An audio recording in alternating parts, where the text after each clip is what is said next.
Assalamualaikum warahmatullahi wabarakatuh. Selamat pagi Pak Donald. Waalaikumsalam warahmatullahi wabarakatuh. Selamat ini teman-teman, selamat datang di channel Kampus Wong Alus.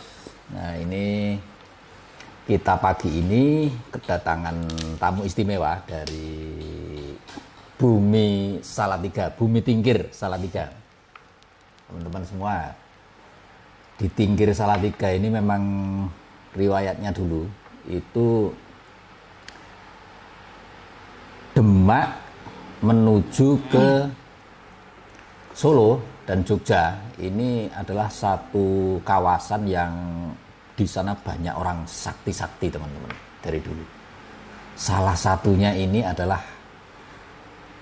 cucunya, buyutnya, dan canggahnya, dan seterusnya adalah mungkin keturunannya Mbah Donald ini, salah satunya ini begitu. Mungkin begitu ya Mbak ya. Ya, jadi ini guyon aja ini, teman-teman. Nah, ini kita kali ini kita akan bahas tentang ilmu olah energi Mbak Donald. Nah, ini Mbak Donald ini sekarang ini pengampu di Padepokan Waringin Sungsang. Waringin Sungsang Salatiga, di mana banyak murid-muridnya yang alhamdulillah banyak manfaatnya ya Mbak ya. Jadi dengan adanya ada Padepokan ini, Mbah Donald memberikan materi pengajaran terkait dengan bagaimana misalnya mengolah energi, aji-ajian dan sebagainya. Nah teman-teman semua, kita mau diskusi nih dengan Pak Donald yang memang praktisi ya.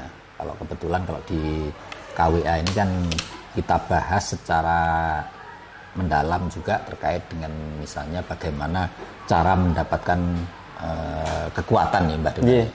Nah untuk pengalaman Mbak Donald sendiri untuk mendapatkan mempoweri istilahnya diri kita sendiri agar diri kita ini senantiasa powerful dan nantinya juga bisa digunakan untuk mempoweri misalnya benda-benda ini.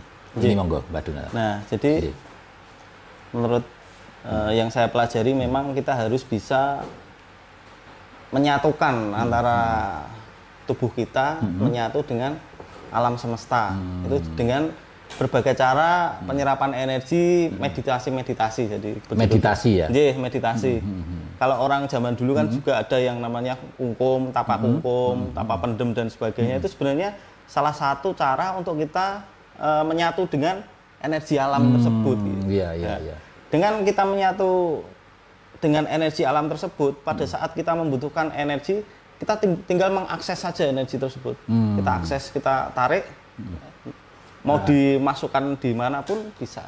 Dan itu untuk aplikasi misalnya untuk mempraktekkan misalnya untuk kekuatan dia, kekuatan. Termasuk juga untuk pengobatan Mbak Donald. Pengobatan itu sebenarnya kalau saya memang dari dulu selalu mengajarkan untuk pengobatan. Karena itu memang karena situasi sekarang memang baru COVID-19 karena kita kan membutuhkan benar-benar tubuh yang fit. Untuk menanggulangi virus-virus tersebut. Betul. Nah, jadi sebenarnya itu untuk pengobatan. Cuman bisa kita aplikasikan untuk mengisi benda-benda atau apa sesuai dengan keinginan kita. Termasuk juga misalnya untuk benda-benda untuk mahabbah mungkin ya. Bisa. Pada dasarnya teman-teman semua, kalau di Jepang dikatakan bahwa ilmu olah energi ini Reiki. Jadi kita memanfaatkan yang namanya energi alam yang berlimpah-limpah ini untuk kebutuhan, semua kebutuhan, kira-kira gitu. Iya, betul. Nah, untuk di Jawa sendiri mungkin ini adalah dasar dari banyaknya ajian-ajian yang ada di masyarakat. Jadi kalau misalnya kita sudah punya wiritannya Mbak Donald, terus juga kita sudah punya ilmunya lah, dapat ijazah dan sebagainya dari gurunya. Nah ini kan juga perlu diriadoi ya. Salah satu riadonya mungkin harus duduk di suatu tempat, terus juga untuk mengakses alam energi ini. Alam semesta itu. Ini sebenarnya intinya dari meditasi atau malah dihening atau topo istilahnya ya, topo semedi itu apa sih? Apakah kita memfokuskan diri kepada siapa dan ngapain kita duduk diam gitu? Sebenarnya proses meditasi itu proses untuk pengenalan diri kita. Kalau di ilmu Jawa itu namanya sedulur papat itu. Itu kita mengenal diri kita. Pada saat kita mengenal diri kita seperti itu, kan otomatis kalau di alam bawah sadar itu kan akses energi itu sebenarnya pada saat kita berada di alam bawah sadar tersebut. Ya? Cuman kadang kalau yang belum memahami alam bawah sadar ya hening itu tadi, hening atau suwung itu tadi. Betul. Nah, pada saat kita suwung sudah hening, kita pada saat menyerap energi itu benar-benar kerasa, energi yang ada di sekitar kita itu benar-benar terasa. Oh iya, siap. Iya, benar-benar terasa. Betul. Karena kalau kita tidak masuk ke situ, energi itu kita sulit untuk merasakan, untuk membedakan karena saking banyaknya. Karena kita itu hidup di dalam medan energi. Betul. Sebenarnya. Betul. Begitu kita sudah masuk ke alam hening tadi, begitu itu masih baru bisa kita merasakan energi yang kita serap atau kita lepaskan atau kita isikan itu seperti itu. Oke. Jadi teman-teman semua, apa yang dikatakan Mbak Dunal ini adalah saya ingat satu teori tentang ini hipnosis ya. Jadi di hipnosis itu ada yang namanya ini titik hening. Nah, jadi orang itu kalau perjalanan ini gelombang otaknya ini yang alfa, theta, beta ini ketika kita seperti ini kita belum susah merasakan energi titik hening kecuali kalau sudah terlatih Mbak Dunal ya. Nah, di sini kita perlu duduk diam meditasi begini sampai benar-benar ini merasakan keheningan ini. Nah, di bawah sadar inilah sebenarnya kunci-kunci dari kita akses yang namanya energi. Bagaimana Mbak Dunal? Jadi gini, untuk tips ya. Jadi untuk teman-teman KWA channel, jadi gini, cara cepat kita masuk ke kondisi relaksasi atau kondisi ke alam bawah sadar tersebut, yaitu kita dengan tarik nafas secara dalam lewat hidung. Kita tarik. Nah, pada saat tarikan maksimal itu ditahan sebentar. Nah, setelah ditahan sebentar dikeluarkan lewat mulut pelan-pelan. Nah, itu selama 7 kali kita sudah masuk ke kondisi relaksasi atau masuk ke alam bawah sadar tersebut. Jadi relaksasi tidak perlu dalam. Kita harus terlalu lama dengan mungkin sila di mana dan sebagainya, enggak harus. Tapi karena kita memahami cara masuk ke kondisi relaksasi atau masuk ke alam bawah sadar tadi dengan cara seperti itu akan lebih cepat. Jadi lebih cepat, waktu yang kita keluarkan itu tidak terlalu lama, tidak terbuang sia-sia. Jadi untuk 15 menit saja kita sudah bisa mengisi energi tubuh kita dengan daya energi yang dari alam semesta itu sangat maksimal dari 15 menit itu, karena proses untuk masuk ke alam bawah sadar kita sudah memahami. Nah itu. Jadi kayak ibaratnya ini baterai Mbak Dunal. Baterai itu kalau sudah dipakai itu perlu dicas. Betul. Nah, ngecasnya ini adalah salah satu teknik yang sampaikan Mbak Dunal tadi. Tarik nafas, tahan, lewat hidung. Setelah itu tahan. Setelah itu dihembuskan pelan-pelan lewat mulut. Nah, kira-kira ada bacaan-bacaannya enggak Mbak Dunal? Sebenarnya enggak ada ya. Nah, bacaan itu sebenarnya untuk memfokuskan fokus kita. Ya, betul. Memfokuskan. Kalau mau dibaca, biasanya kan saya pakai bacaan Hu Allah itu juga bisa. Bisa ya. Oke. Jadi teman-teman tidak, intinya bukan di bacaannya, tapi di tekniknya. Tekniknya yang benar adalah untuk mengakses bawah sadar. Bawah sadar tadi. Nah, untuk ilmu-ilmu Mbak Dunal, kalau misalnya kita mengenal yang namanya ini ilmu lembu sekilan misalnya, dengan pukulan dan sebagainya, terus juga ilmu-ilmu yang lain untuk jadukan, apakah prosesnya juga sama kira-kira gitu? Untuk proses seperti apa, Ki? Untuk misalnya proses kita mau mematahkan misalnya balok kayu misalnya, atau balok dari semen misalnya. Untuk mengeluarkan itu apakah dengan juga sama kalau dengan itu tadi? Itu ilmu tenaga dalam ya. Tenaga dalam kalau seperti itu. Jadi kalau ini yang kita akses adalah energi alam. Ya, jadi beda mungkin ya. Ya, jadi, mungkin karena saya belum pernah belajar ke tenaga dalam, belum pernah. Jadi mungkin hampir sama. Hampir jadi sama mungkin. Kalau di tenaga dalam kita mengenal yang namanya vibrasi. Jadi dengan gerakan-gerakan tertentu, kayak misalnya penggaris itu kalau gesek-gesekan itu kan muncul energi juga. Nah, ini mungkin perlu juga yang namanya dilengkapi dengan adanya sugesti-sugesti dan juga kekuatan-kekuatan alam bawah sadar itu. Nah, betul. Jadi kalau saya ya teman-teman memahami tenaga dalam, sebenarnya kalau tenaga dalam itu masuk ke ranah magnetis kan ada hipnosis, magnetis dan gendam itu kan juga ada. Itu memang harus benar-benar dipahami di situ. Kalau untuk gesek-gesekan sama juga. Misal kita mau menyembuhkan pasien itu juga bisa dengan gesek-gesekan tangan juga. Jadi kan untuk memperkuat energi yang ada di dalam tubuh kita itu magnetis gitu. Magnetis. Nah, mungkin kalau teman-teman memahami itu seperti tenaga dalam, ya memang mirip. Juga bisa disebut juga tenaga dalam. Jadi memang bahasanya aja yang bahasanya saja dalam pemahaman tersebut. Ya. Ini monggo Pak Donald, saya juga belum minum kopi nih teman-teman semua. Saya minumnya teh gitu. Minumnya teh.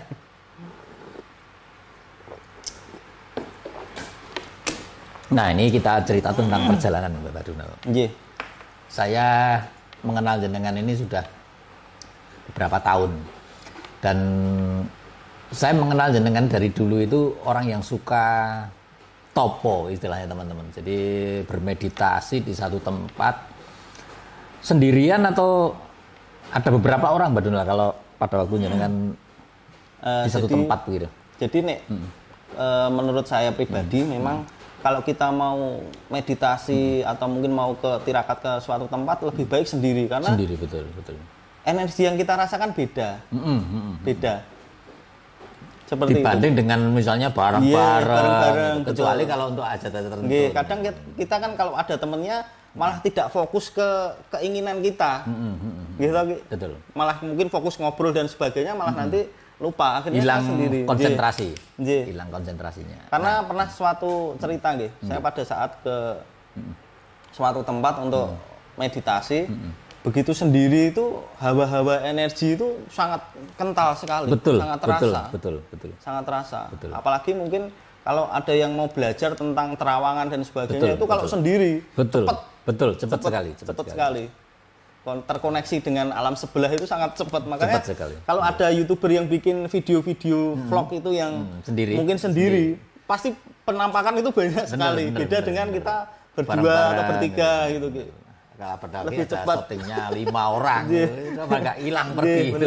Nah, kalau satu orang itu sangat terasa sekali. Pengalaman Mbak Donald, ini pengalaman aja. Saya dulu teman-teman sukanya itu tidur di kuburan. Jadi saat muda saya itu suka mencari-cari sesuatu yang mungkin itu di luar nalar juga. Mungkin Mbak Donald juga mengalaminya. Jadi saya kalau malam tidur di kuburan itu sendiri, tadi jalan kaki begitu ke kuburan itu rasanya energinya sudah beda sama yang lain-lain. Apalagi kita tidurnya di belakangi kuburan. Jadi kalau maesan di sini kanan kiri gitu kita tidurnya gitu. Ini seakan-akan kita ini ketakutan yang mencekam gitu. Betul. Dan ini manusiawi sekali. Manusiawi. Nah, Mbak Donald juga merasakan seperti itu ya. Memang pada saat pertama seperti itu, ketakutan sungguh luar biasa teman-teman, luar biasa. Nah, semakin kita takut itu semakin energi itu semakin menekan kita, wes lek Bali dan sebagainya. Itu harus dilawan ya. Iya, harus dilawan. Karena ini energi kita pada saat itu drop. Nah, mereka menguasai kita. Seperti itu.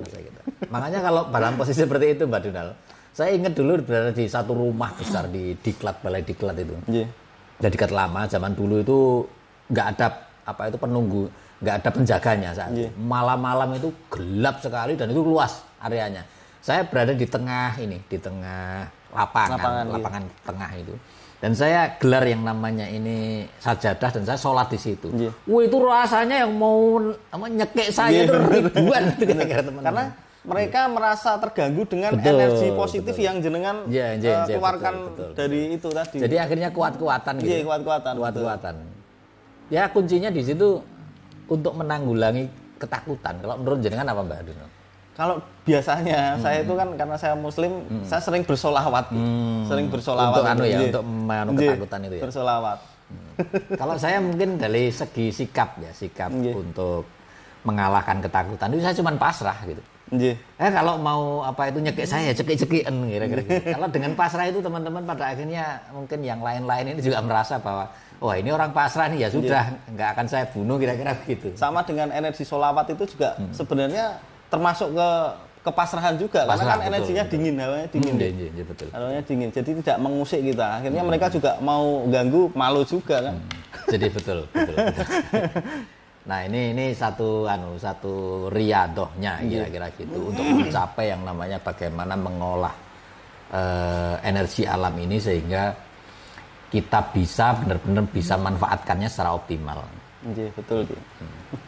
Nah, ini teman-teman semua, setelah ini kita akan ada demo-demo begitu, bagaimana sebenarnya energi alam ini bisa kita masukkan ke sesuatu.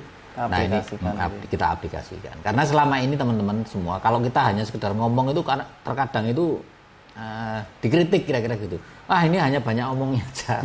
Gitu. Prakteknya seperti apa? Nah, biasanya kalau untuk praktek-praktek itu memang kita offline ya Mbak ya. Jadi tidak kita sebarkan di umum kira-kira gitu. Karena apa? Kita mencegah hal-hal yang tidak diinginkan, misalnya meniru tanpa dasar, kita ngawur misalnya gitu. Dan ini kan tidak bagus ya. Gitu. Nah, Mbak Donal, ini terkait dengan energi alam ini hal yang menarik sekali. Setelah kita mendapatkan titik hening, setelah itu peran sugesti di sini, Mbak Donal. Bagaimana seseorang itu mendapatkan sugesti yang kuat sehingga seseorang yang mau mempraktekkan sesuatu ini bisa mendapatkan keyakinan yang besar ya kira gitu. Jadi sugesti teman-teman ya. Sugesti itu bisa didapat dari guru kita. Nah, pada saat beliau itu memberikan ijazah atau amalan mantra mungkin nggih. Kalau bahasa doa Jawa itu montro. Ya, itu sebenarnya itu salah satu untuk kita memfokuskan atau mensugestikan dengan mantra tersebut. Makanya kan di Jawa itu kan banyak yang ada mantra Aji Lampah Lumpuh, Lembu Sekilan, mungkin Aji Palolos Bayu dan sebagainya. Itu sebenarnya untuk mensugestikan suatu mantra diimbangi dengan energi yang kita serap tadi. Jadi daya energi mantra terus itu akan menimbulkan sugesti yang kuat sekali. Sangat kuat. Betul. Jadi untuk mendapatkan sugesti itu yang pertama teman-teman semua, kalau kita punya mantra nih, ilmu-ilmu banyak mantranya ini. Mantra itu diresapi, syukur-syukur tahu artinya kira-kira gitu Mbak Donal ya. Selanjutnya ada sugesti di situ bahwa pasti akan bisa terlaksana. Ini sugestinya begitu. Jadi misalnya kita punya ilmu rezeki deh, atau ilmu mahabbah ya. Mantranya sudah ada. Terus keyakinan kita harus kuat banget ya. Bisa didapat misalnya lewat banyak riyadhah tadi, terus juga mempelajarinya secara sabar kira-kira gitu. Dan pada akhirnya mendapatkan sugesti dan keyakinan yang kuat. Ya. Gitu. Salah satunya perlu saya tambahi lagi. Jadi intonasi pada saat kita membaca mantra itu sangat berpengaruh. Misal teman-teman mendengarkan lagu ya, mendengarkan lagu yang biasa saja dengan intonasi pembawa lagunya itu dengan benar-benar meresapi, dijiwai, itu akan menyentuh. Ya. Nah, betul. Nah, itu termasuk salah satu intonasi pada saat kita membaca mantra untuk kemantepan kita. Misal salah satu mantra mungkin Sun Matek Ajiku, Sun Matek Ajiku. Ya nanti lanjutannya Sun Matek Ajiku, Aji Brojo Musti misalnya begitu. Aji Brojo Musti. Atau rengkah gunung atau apa. Nah, itu benar-benar kita menjiwai dari isinya ya. Menjiwai dari isi atau bacaan atau mantra yang kita baca tadi. Itu sangat luar biasa itu, teman-teman. Jadi perlu ada keterlibatan emosi, Mbak Donal. Betul. Jadi bagaimana orang mendengarkan lagu hanya datar-datar saja nggak akan bisa. Biasa. Karena kita sebenarnya itu salah satu mensugesti diri kita sendiri sebenarnya. Betul. Salah satu cara mensugesti diri kita sendiri dengan intonasi atau nada pada saat kita membaca. Nah, di Jawa itu juga ada yang namanya kidung rumeksa ing wengi dan sebagainya itu kan juga pada saat kita ngidung. Bacaan dari kidung itu tadi akan berenergi apabila intonasinya tepat. Betul. Ada nadanya yang tepat dan penjiwaannya gitu.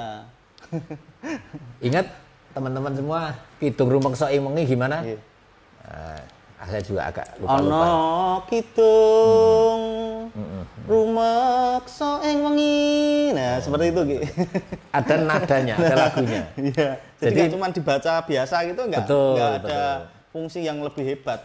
Tapi kalau begitu kita pas intonasinya, energinya, itulah yang sebenarnya lebih tepat untuk mempraktekkan ilmu-ilmu di mana sebenarnya dibutuhkan yang namanya ini penjiwaan, Makanya ada istilah, ada gium begini Pak Donald. Belajar dengan guru, harus ada gurunya gitu. Itu kan karena guru bisa menjelaskan hal-hal seperti ini gitu. Nah, ini kita sama-sama belajar ini. Kita sama-sama bukan guru. Sama-sama belajar. Sama-sama belajar. Jadi teman-teman semua, kita semua setara, tidak ada guru, tidak ada murid kalau di sini di KWA ini kita sama setara. Dan informasi-informasi yang kami sampaikan ini monggo diresapi, dipelajari lebih lanjut sehingga nanti kita akan mendapatkan pemahaman yang lebih luas. Mungkin demikian dulu Mbak Duna untuk sesi kali ini. Setelah itu nanti akan kita tambahi dengan sesi prakteknya. Monggo, ada yang perlu disampaikan lagi? Mungkin cukup Ki. Cukup ya. Oke. Mohon maaf atas segala kekurangan. Saya dan Mbah Budal mohon undur diri. Wal muwaffiq ila aqwamit thoriq. Wassalamualaikum warahmatullahi wabarakatuh. Nah, ini teman-teman seksi uji coba bagaimana memasukkan yang namanya energi alam ini tadi ke sebuah benda. Benda ini bisa apa saja ya Mbak Duna? Bisa apa saja. Daun juga bisa. Daun juga bisa. Atau apalah sebenarnya. Korek atau rokok itu. Nah, ini saya coba untuk masukkan ini di. Nah, itu terlalu bagus itu. Terlalu bagus. Hal yang mungkin netral kertas atau itu apa? Daun itu. Oh, daun. Sini kan. Nah, ini aja teman-teman. Nah, ini biar diisi dengan energi alam oleh Mbak Dunal. Nanti Pak Sigit ini yang memperagakan bagaimana anunya. Dia akan dinaiki Mbak Dunal. Jadi Pak Sigit ini beratnya Pak berapa Pak Sigit? Cuma 47. 47. Mbak Dunal ini 102. 102. Ini coba yang belum ada dikasih energi sama sudah, ini apa bedanya apa enggak? Monggo Mbak. Ini jadi kita isi energi alam dulu wis daun ini ya.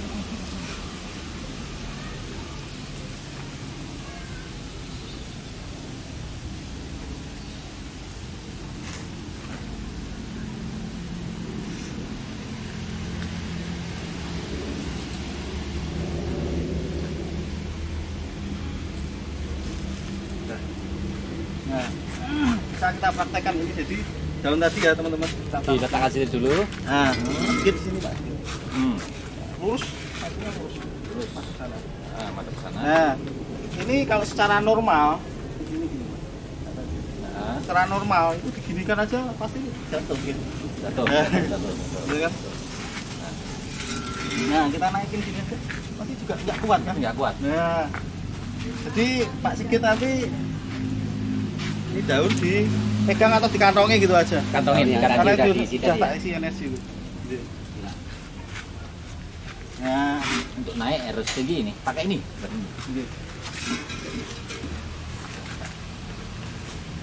Ini agak kuat nih. Nah, kuat kan? Nggak lepas juga. Naik lagi. Kuat. Oh, kuat. Coba dengan lepas itunya apa? Lepas.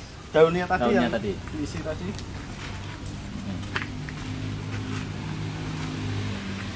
Ya, gini aja udah jatuh.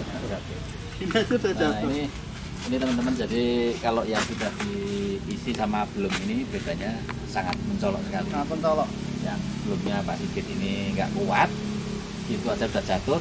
Tapi ketika ada energinya yang sudah diisikan, atau bisa tidur di kursi itu juga bisa sih. Jadi kalau diginikan kan pasti jatuh kan orang. Tapi begitu membawa daun ini, kita naikin aja kuat. Kuat ya? Iya. Oke, ini satu tes saja ini sebenarnya ini agar kita semakin yakin pada kekuatan energi alam.